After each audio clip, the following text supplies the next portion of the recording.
Okay.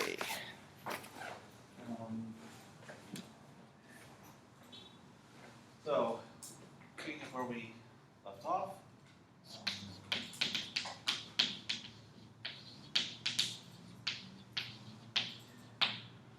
So we get progress in our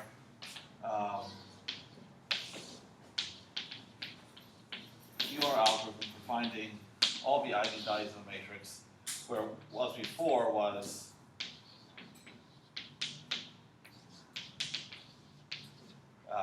QR factorizing a matrix and then overriding it with the QR factors multiplied in reverse order, which has the effect of doing a orthogonal similarity transformation, Q transpose AQ. But now we're going to modify this by, instead of working with A, we're working with H, where H is also an orthogonal similarity transformation of A, designed to make H a Esenberg or simply upper Esenberg matrix, with the idea that now these operations will be order n squared floating point operations each, instead of an ordinary, instead of usual n cubed. So this deals with one of the main defects of the QR algorithm that's presented, like basically version 0. That so we could call this version 1, where now it'll still perform an excessive number of iterations, convergence to quasi-upper triangular form.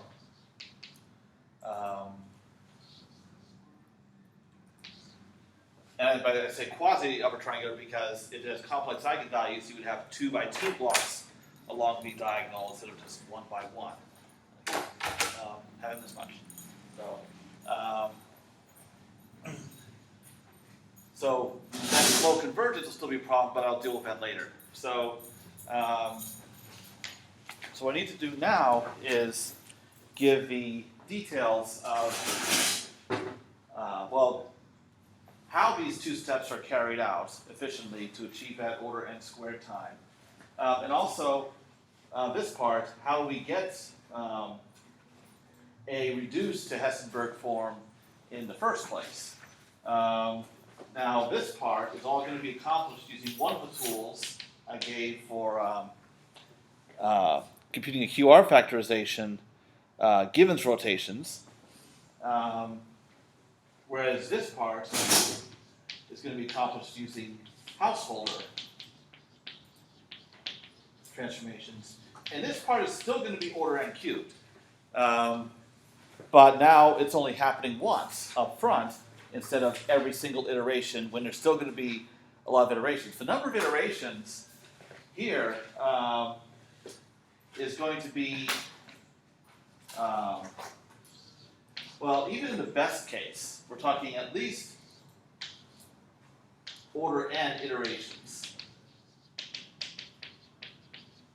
Because what we'll see is it'll take a few iterations, ideally, to make progress towards reducing H to upper triangular form, where because we have to, if it's already Esenberg, we have to make these subdiagonal elements 0.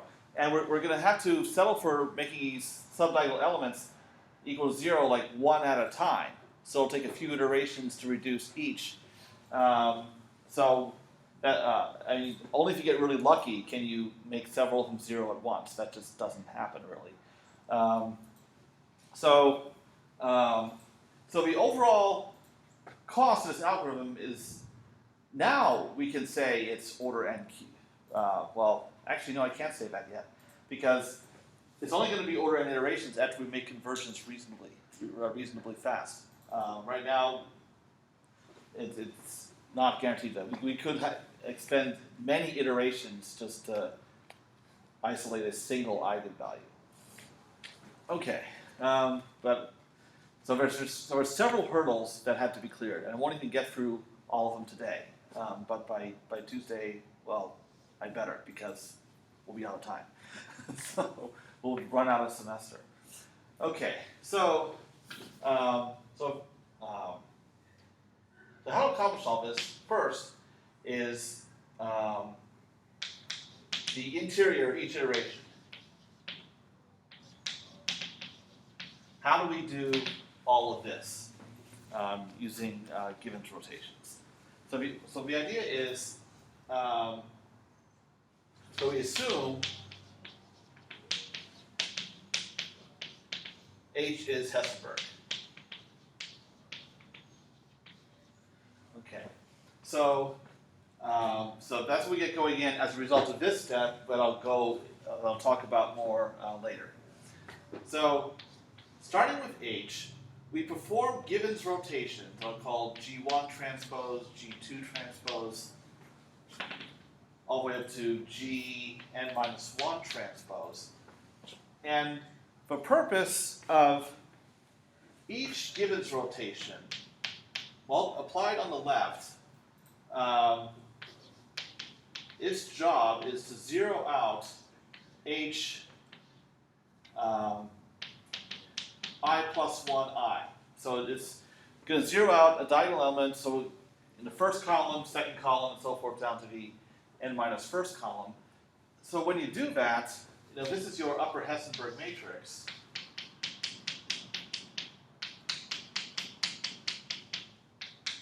Oops.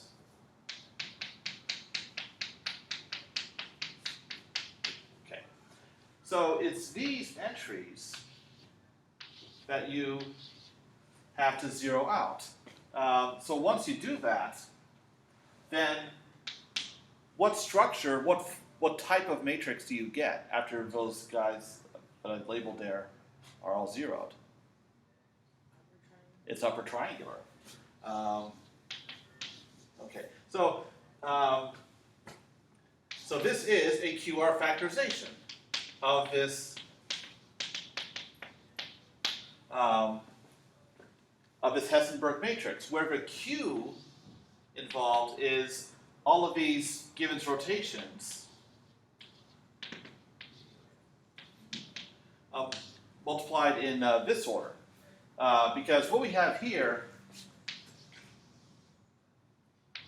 their transposes in. Okay, I'm not sure what happened, but here's everything that's been written. So you didn't catch all of what I said, and unfortunately can't do anything about that. But okay, so well, so sorry to those who are who can't be here, but basically what's happening here is applying n-1 Givens rotations on the left to reduce the upper Esenberg matrix H to upper triangular form, and then applying those same rotations on the right, which has the effect of multiplying the factors in reverse order. So H is equal to QR, where R is the output of this, and this is your Q, which is a product of n-1 orthogonal matrices. Fortunately, I've only now going to get to the point where I'm going to write out the algorithm in detail, and that's the part that would be more important anyway. Okay. Not sure what happened. Usually this happens if I'm running other stuff, but I wasn't really doing that this time. Okay. Dang thing. Oh. Okay. No? Okay. Yeah, because I don't have my browser running. It always sucks up a lot of memory. Okay, so the algorithm.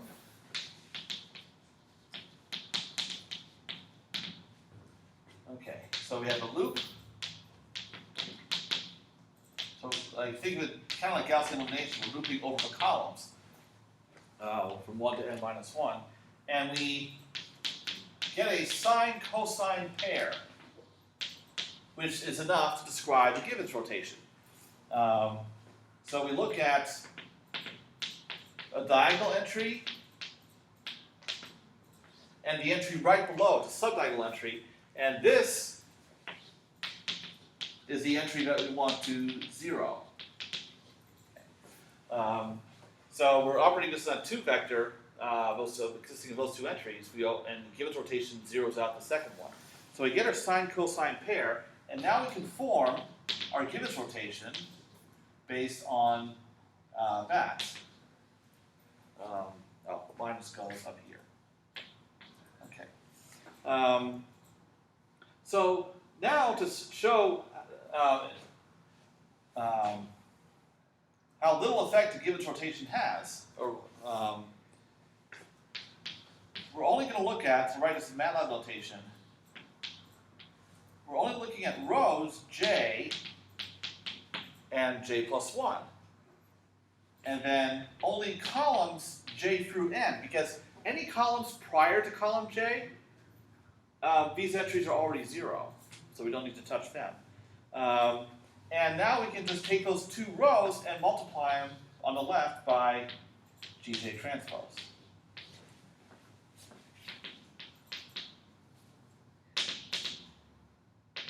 So those 2 rows of H are overwritten by the result of multiplying by Gj transpose. I guess I have a notational ambiguity here. I'm going to call these Gj tilde because they're not exactly the same as the Gi's that I have over there, because those are full n by n matrices that are mostly identity, and then you have this included and embedded in the appropriate rows and columns. But here, this is just a 2 by 2 matrix to affect 2 rows. Okay, so this part does the H equals QR bit. Now, I'm going to initialize Q to be identity, because I want to accumulate all my transformations also, because I would want them later in case I want eigenvectors. So now I go through another loop.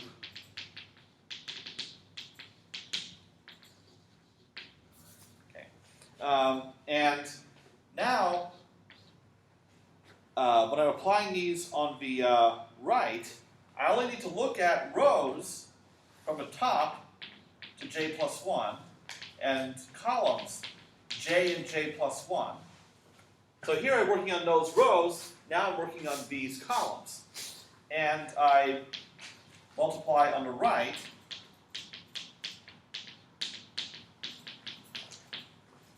times gj tilde. Bless you. And then I do the same thing to update Q. The difference is, well, actually, yeah, right. I'll need to work on the same rows.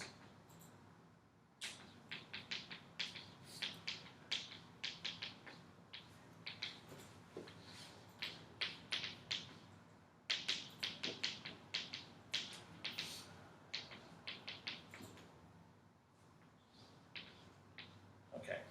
So this does H is overwritten with R times Q. So after this loop is done, what we have left of H is R.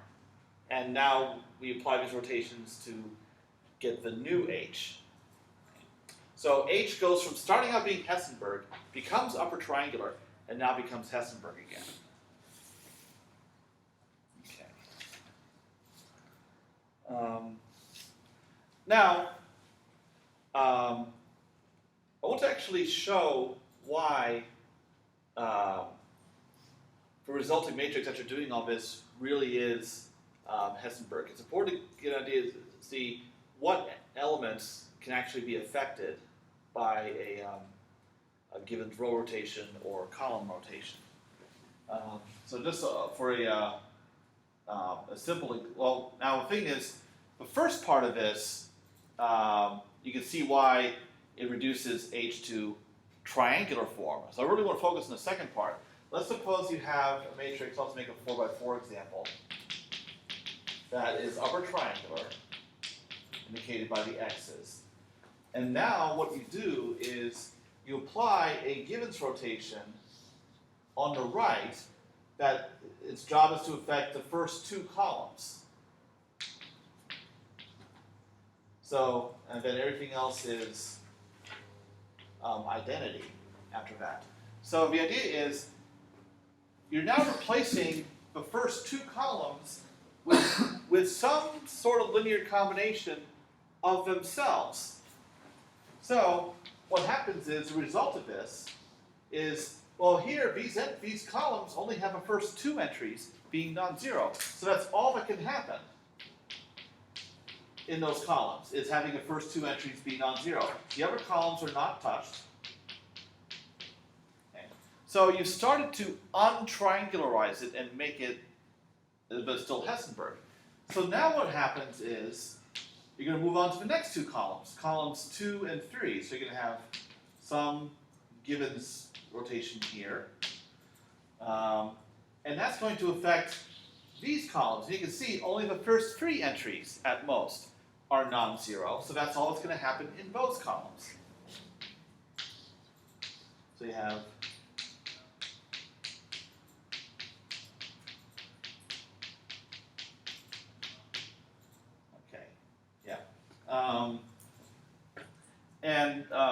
finally, you have one more rotation that will affect columns 3 and 4.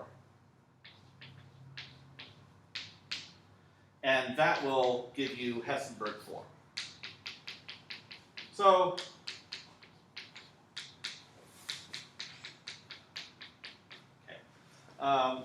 so you can see for yourself in terms of which entries are affected and which entries are non-zero in what's affected.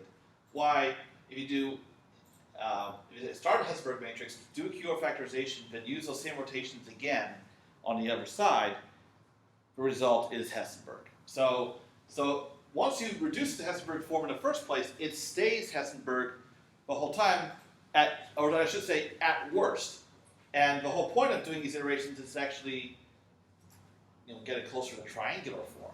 But it's never going to get worse than Hessenberg. You're never going to have non-zero entries creep in below this first subdiagonal. So that's important to keep in mind, so that you know this is how many rotations you need. Okay. So questions about this one?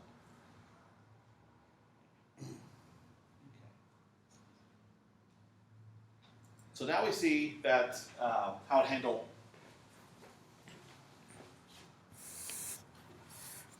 this part. Once we have it, Hessenberg, that we can do all this efficiently, at least in each step. Now, it's still a matter of getting it to really work well. That's coming up later. What I still need to talk about is this part. How do we get it to Hessenberg form in the first place? And I talked about that a little bit last time, that we can use householder transformations. They're so delightfully destructive. I want to give a little more detail about that. Well, way back when I covered QR factorization, I gave an algorithm for that using householder transformations. It's extremely similar to that, because the only difference is, instead of making it triangular, you're zeroing out one less element in each column. Okay. So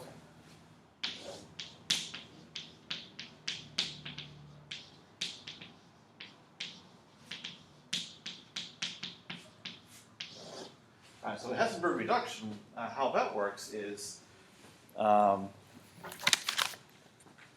right, so your matrix of transformations initially will be identity. Your new Hessenberg matrix initially will be A, which is currently a full n by n matrix. So to reduce the Hessenberg form, you only have to loop over the first n minus 2 columns, because the last 2 columns, those are expected to be totally non-zero in a Hessenberg matrix, so you don't have to deal with them. So now I'll just leave a comment in here. The goal is to zero out H entries J. Let's see, J plus 2 all the way down to the end, all the way to the bottom. and column J. So for instance, in the first column, you're going to leave the first two entries alone and zero out entries 3, 1, all the way down to n1, and so on. Okay, so we need the right vector to produce a householder transformation. So the vector, part of the column you want to operate on is entries j plus 1 all the way to the bottom and column j.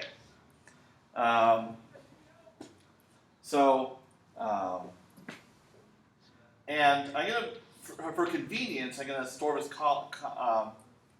constant c. It's this 2 over v transpose v.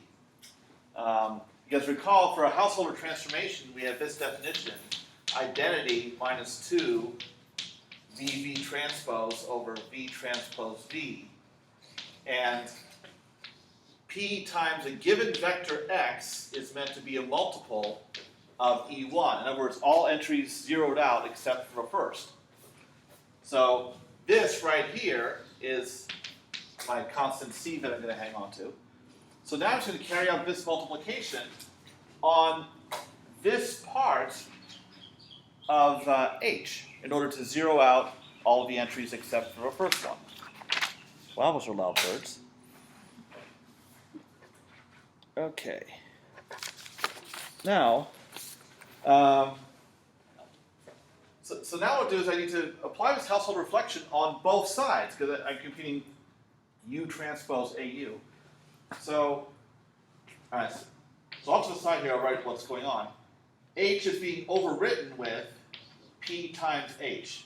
Remember, a householder reflection is symmetric as well as orthogonal, so I don't have to say P transpose, I can just say P. So that's what's happening in this line here. So H only, I forgot something here. Okay, I'll deal with that in a moment. So I only need to look at rows j plus 1 to the bottom and all columns from j to the very end, because I'm targeting this column, but this is going to affect all columns to the right of it too. So I'm going to overwrite that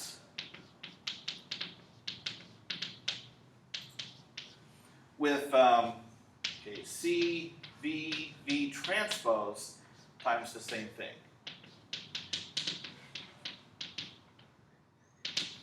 Okay. So now I've applied the householder transformation on the left, but now I need to apply the same thing on the right. Okay. So for that, I need to look at all rows, and let's see, because I'm reducing this to,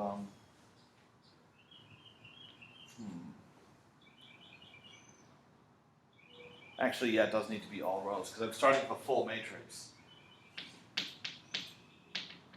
And only these columns are affected by this householder reflection. So it's going to be itself minus C, and now I have the same matrix again,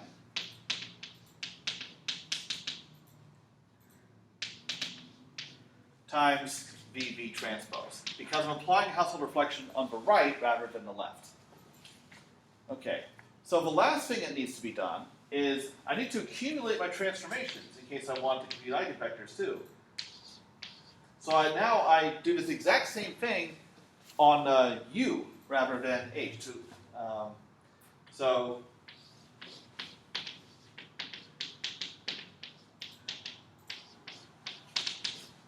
it's kind of boring here, just duplicating the same line of U instead of H.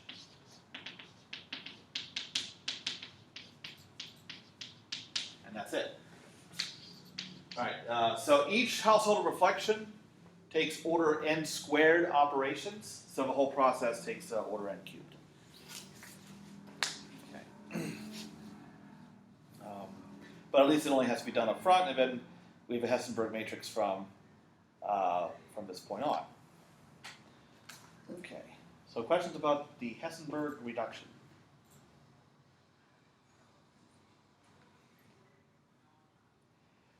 In the case where A is a symmetric matrix, then this Hessenberg matrix will actually be tridiagonal because of this the symmetry. The part that's 0 down below has to be 0 above. So in that case, these iterations keep H being a tridiagonal matrix. So instead of taking order n squared, they only take order n. So that part of the algorithm, the iteration, is really cheap when it's symmetric. Okay. Now, during the rest of the time, I need to talk about the very important concept of unreduced Esenberg matrices.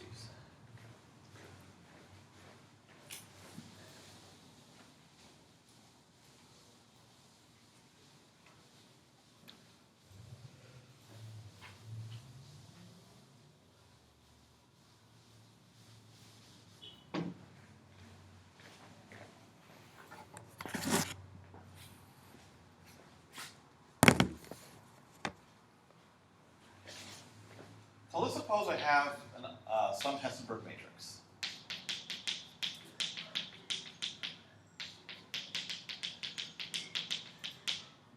I'm going to be really tired of writing these x's.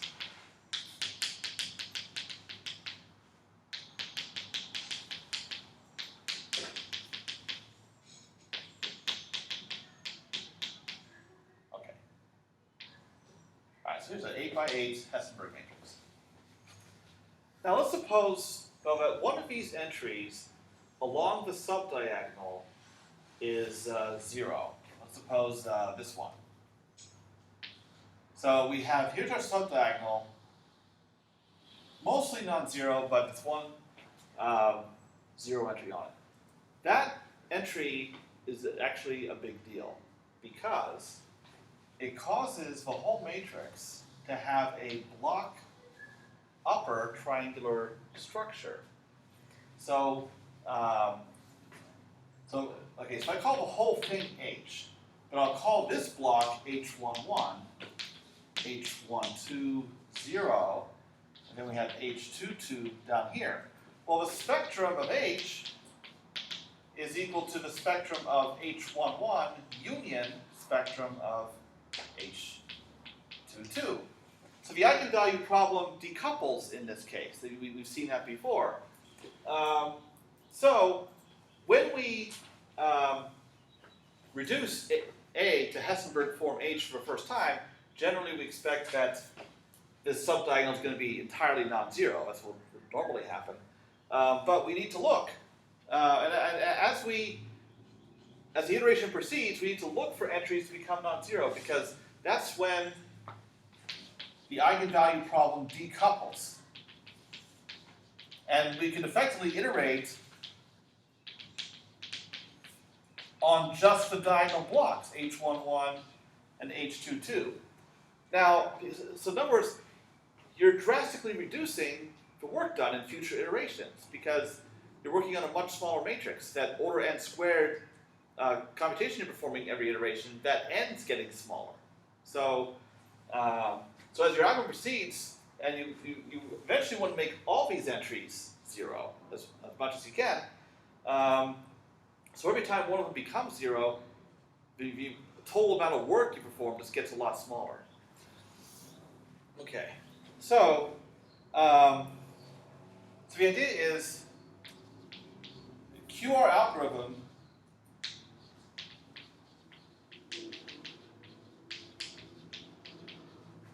should only be applied to what is called an unreduced Hessenberg block. And by unreduced, that means that the subdiagonal entries are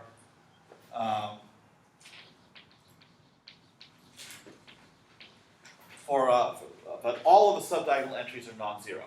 So this Hessenberg matrix H is not unreduced. And I probably could have said reduced, but that's not official jargon. So, So here, H11 and H22, the diagonal blocks, those are unreduced.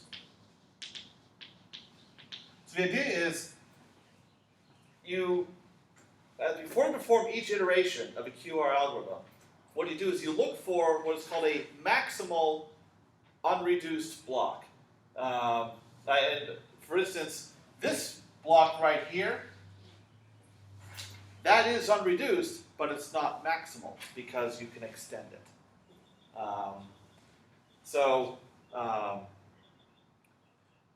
as long as you do that, then you're doing as little work each iteration as you can get away with. So really what you're doing is you're having to monitor from iteration to iteration this subdiagonal part. As soon as you see an entry become 0, then you can pick out, oh, here's that changes which unreduced block you're going to work on next time. And these unreduced blocks will keep getting smaller and smaller until they're all gone. Excuse me. Yeah. This one you mentioned is not maximum unreduced. This one is blocked right here. Okay. Yeah, because you could make it bigger by including all of H22. Yeah, so from here to there. Okay.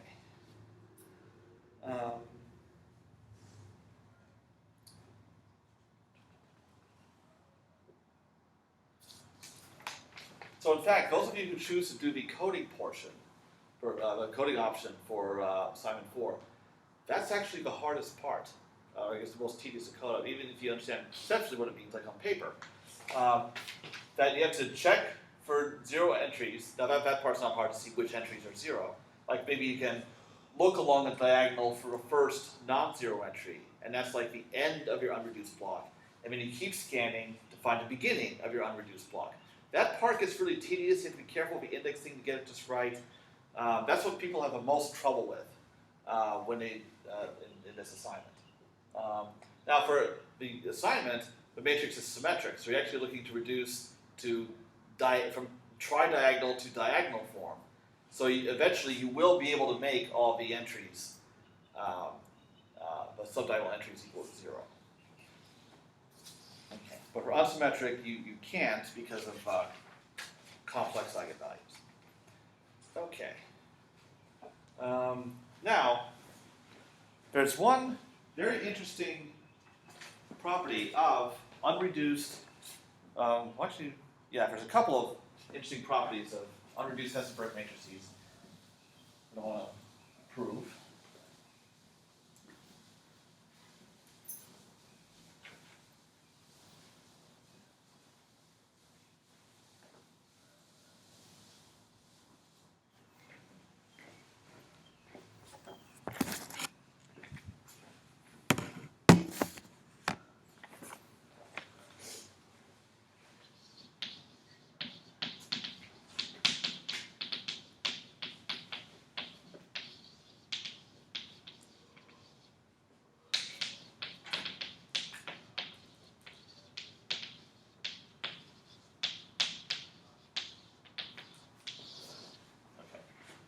So first one is all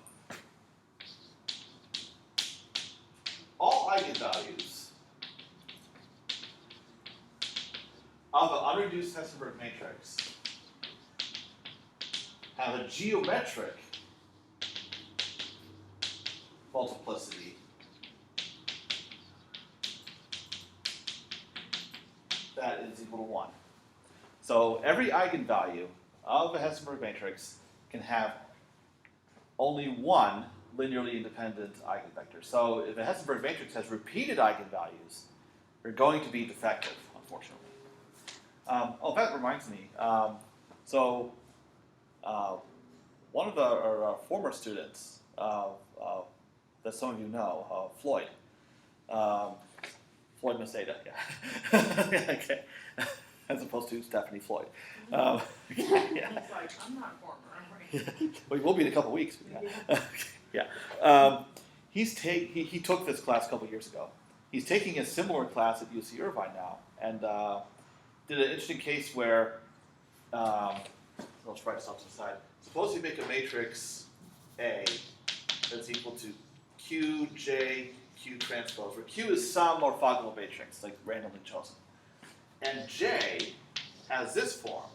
It's zeros all along the diagonal, 0 down here, and then there's 1s up here. And there could be other stuff up here, but the thing is, this matrix is already known to be upper triangular because everything below the diagonal is definitely 0. So what are the eigenvalues? Where do you find the eigenvalues of a Zero. Yeah, they're all 0. This matrix's example was called a nilpotent matrix. And the nilpotent means that because you can raise J to some power, like J is non-zero, but if you raise J to a high enough power, you get to 0 matrix. So one property of a nilpotent matrix is all the eigenvalues are 0. So you think, okay, I'll just have MATLAB compute all the eigenvalues. And what happens is, you might think, okay, you can feed this into I, and I will return you all zeros. Well, it doesn't. In fact, it's not even close. It actually makes a nice circle in the complex plane. And these eigenvalues aren't even small. They're like 0.6 plus 0.6i, something like that. So in other words, the Q algorithm that I'm spending all this time telling you about fails horribly on this kind of matrix. I didn't even know that.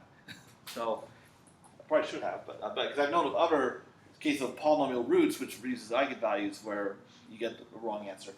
And at least they're nicely distributed, which is kind of weird. And then if you put like a second diagonal of 1s, same thing, but now you start to lose some of its symmetry. So Q algorithm that I'm showing you doesn't always work. For symmetric matrices, generally it's going to work very well. But for unsymmetric, things can go badly. So, okay. But this is a horribly defective matrix. And the reason why the eigenvalues are so wrong goes to something I was talking about, I think it was either last time or the time before, about perturbation theory.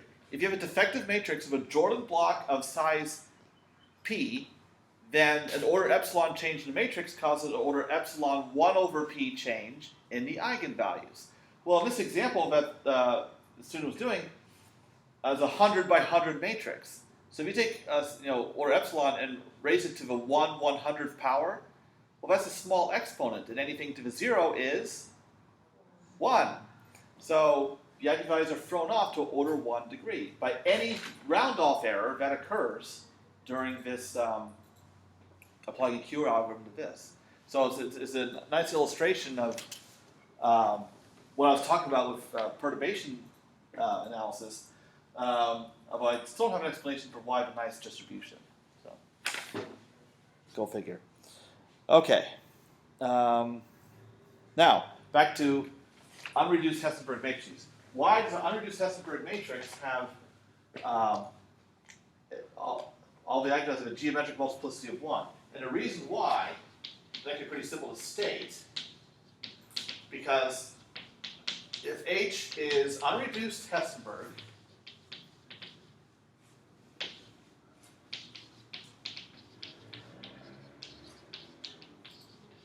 and it's n by n,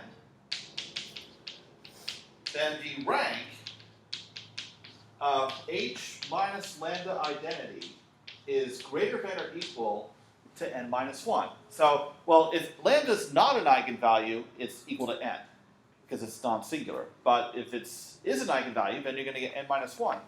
And the reason why this is true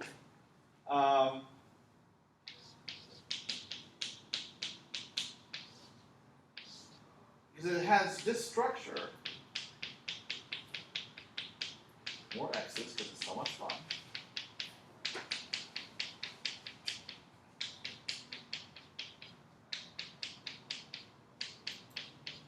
Okay, because all of these entries are non-zero because it's unreduced. When you subtract off lambda identity, that only affects the diagonal. It doesn't touch the subdiagonal. And because of which entries are 0, you can be certain that all of these columns, all except the last, have to be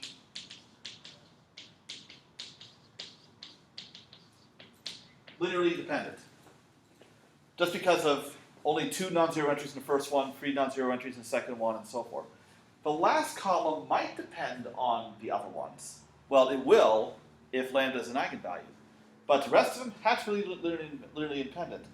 So when you try to solve a system h minus lambda I times x is equal to 0 to get an eigenvector, you will only find one eigenvector. So that's why it's going to have geometric multiplicity 1. Okay, so, but it's essential that these entries on the subdiagonal be non-zero, otherwise what I said is not true.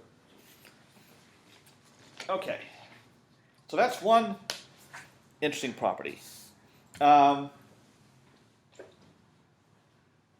other property, which I find far more interesting, that's why even though it's first in the notes, I'm covering it last.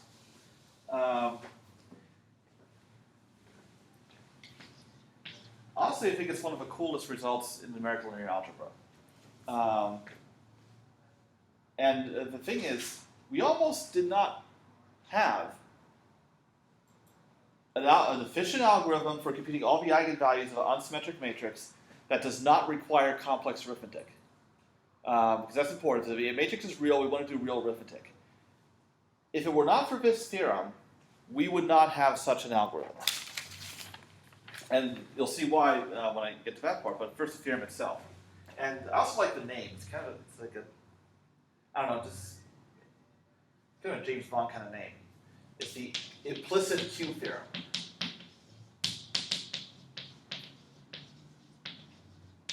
Okay. All right. Now, what does it say? So we have A is n by n, and we have Q and V are n by n and orthogonal. And we have Q transpose AQ and V transpose AV give you matrices H and G, where both H and G are Esenberg,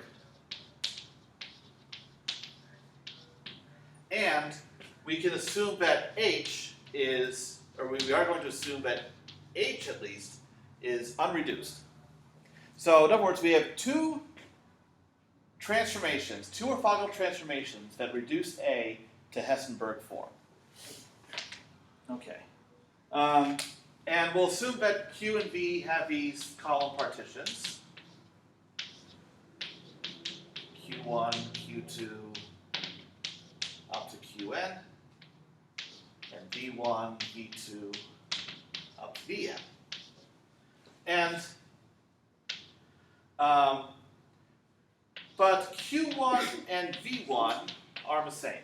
So has two distinct Esenberg transformations, but at least they have the same first column. Okay. Now,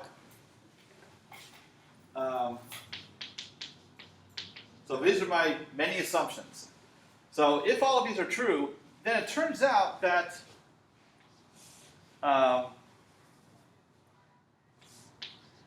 for all other indices, from 2 up to n, the other columns they're not necessarily equal, but they're plus or minus each other. So they're at least parallel.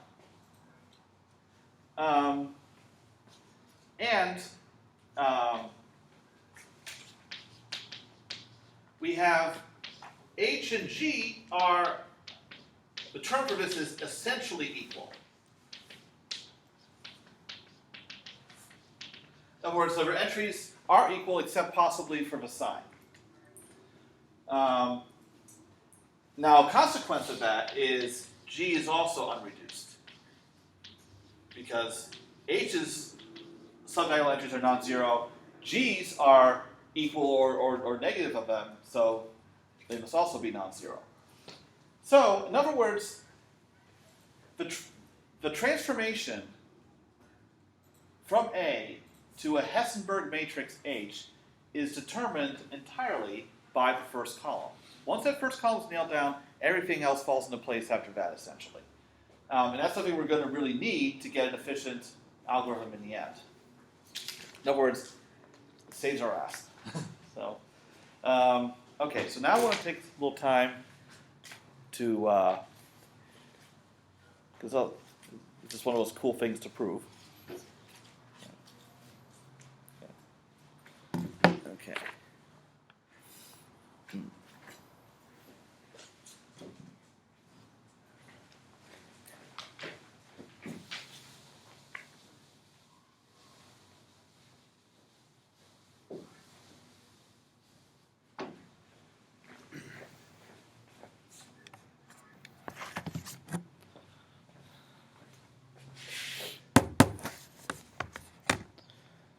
Okay.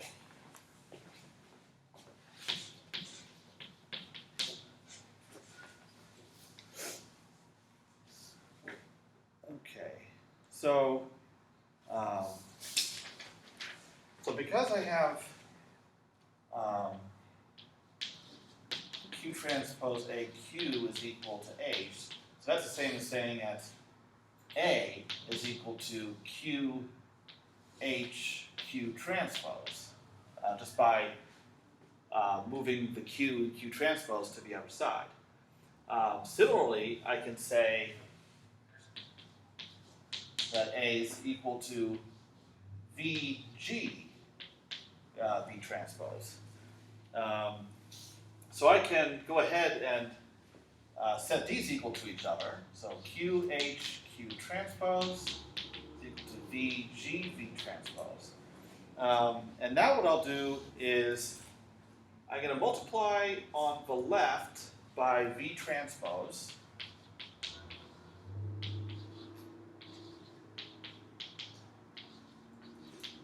And then I'm going to multiply on the right by Q.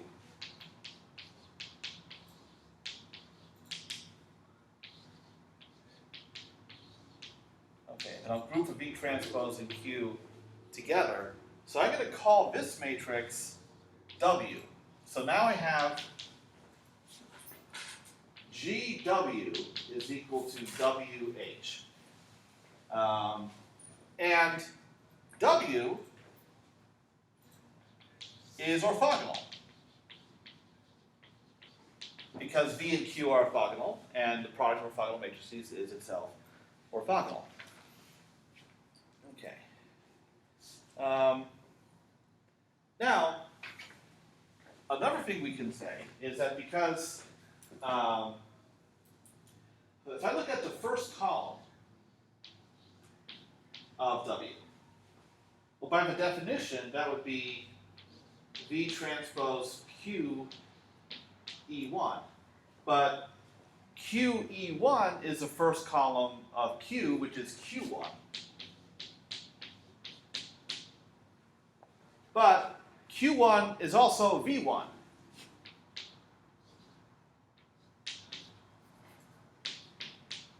But V1 is the first column of V.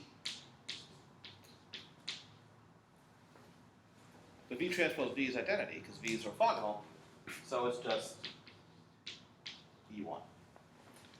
Okay, so the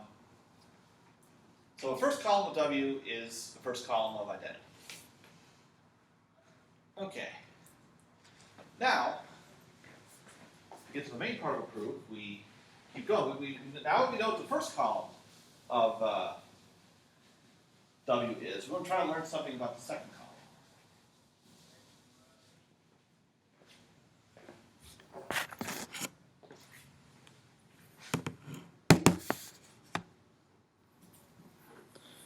Okay.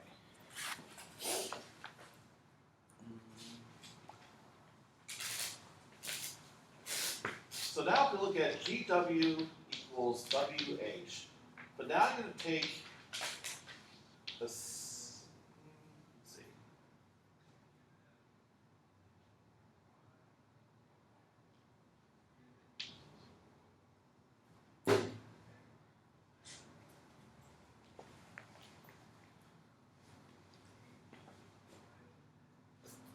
don't know details in my notes. I've done this before, so I know this works, but okay. Actually, even though I want to find out what the, well, I don't remember if I'm supposed to take the first column of this or the second column. So I'm going to take, I think it's the first column though. Let's just see what happens. Okay, so, well, WE1 is E1.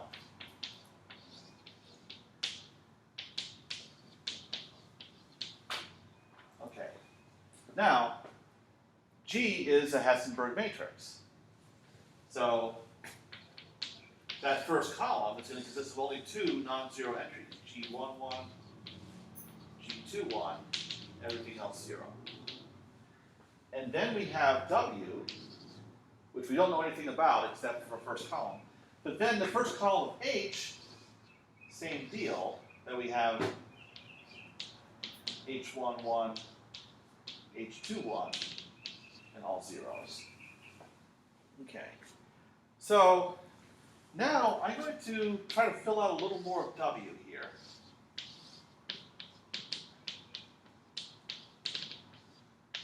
Okay. Now, well, the first column of W is E1, so I can fill that in, at least. I don't know anything about the second column, so I'll just put something in there. So W12, W22, W32, etc., Wn2. So right now it can be anything. And then I don't really care what's in the rest of it, because when I compute this matrix vector product, only the first two entries here in this column are non-zero. So I'm basically going to be taking a linear combination of the first two columns only. I'm not going to touch the rest.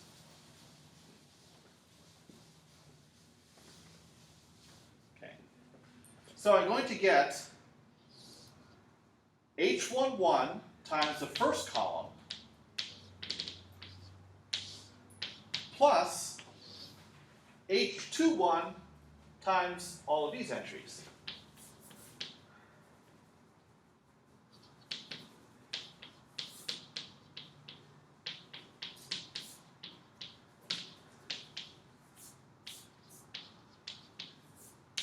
Okay. Now, very important point here. Keep in mind, H21 is non-zero. We're going to need that later. So now I can look at these. Here I have a vector equation, but I'm going to look at these entries element by element. So what do I have? I have G11 is equal to H11 plus H21 W12. Okay. G21 is equal to, well, nothing from here, and then H21 W22, and then well, after that, everything else on the left side is 0. And the only contribution on the right side comes from here. H21 W32, H21 W42, and so on. H21 WN2. So, what does this tell me?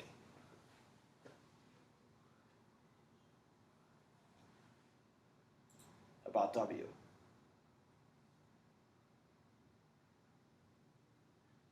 When H21 is not equal to 0, then W32 for 2 are 0. Yeah.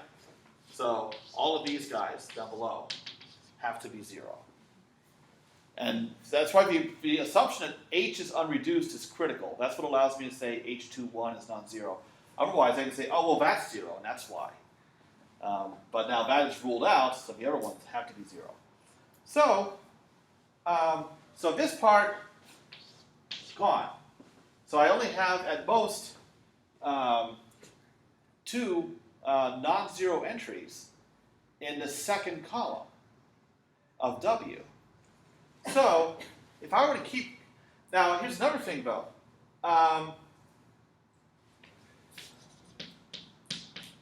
W22 has to be non-zero. Why?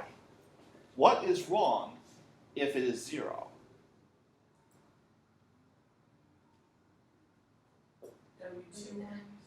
The W2, 2. Can't be zero.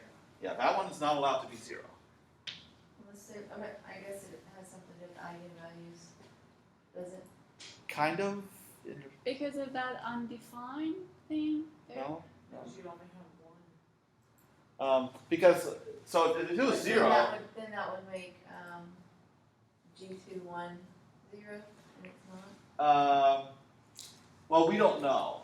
Because we know that H is unreduced, we don't know yet that G is unreduced. So, But I'm saying, can it be 0? I um, mean, from that over there, as- if W2, 2 would be 0, then that would make G2, 1. it would. We don't know, but we don't know yet that G21 being 0 is a problem. Oh. But, so then what would happen is, either you have like this being 0, and this whole column is 0. So what can we say about these two columns? How do they relate to each other? Why would the whole column be 0? Oh, we already know the rest of it's 0. Well, what about W1? Oh, but that could still be non-zero.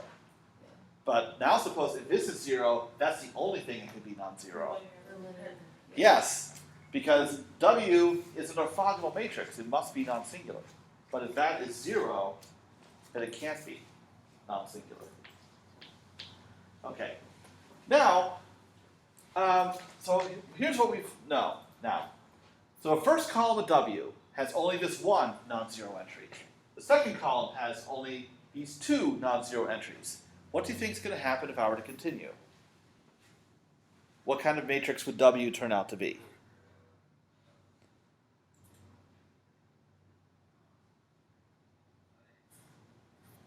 Upper triangle. Upper triangular. So continuing, we would find W is upper triangular. And didn't you guys have a homework problem that if the orthogonal matrix is upper triangular, it turns out to be diagonal? Yes. In fact, well, that same homework problem revealed something more, like about the diagonal entries. What? Or plus or minus 1. Okay, I was gonna say 1. Yeah. So W is diagonal, and each diagonal entry is equal to plus or minus 1. Now, each diagonal entry is equal to, W is equal to V transpose Q. It's equal to VI transpose QI. And the thing is, VI, what this is shown by W being diagonal, VI transpose QJ is 0 for I not equal to J.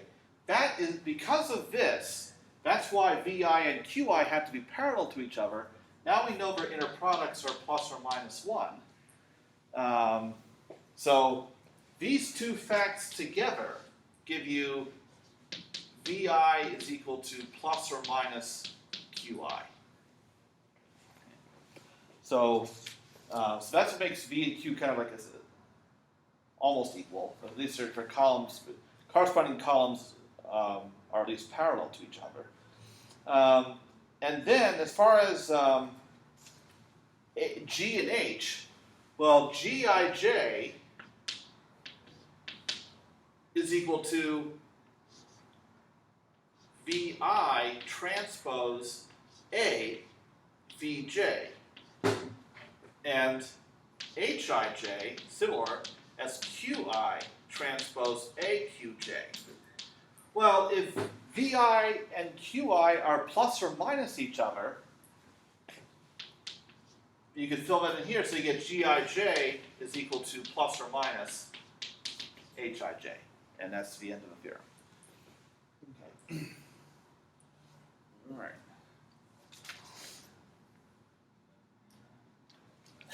Okay.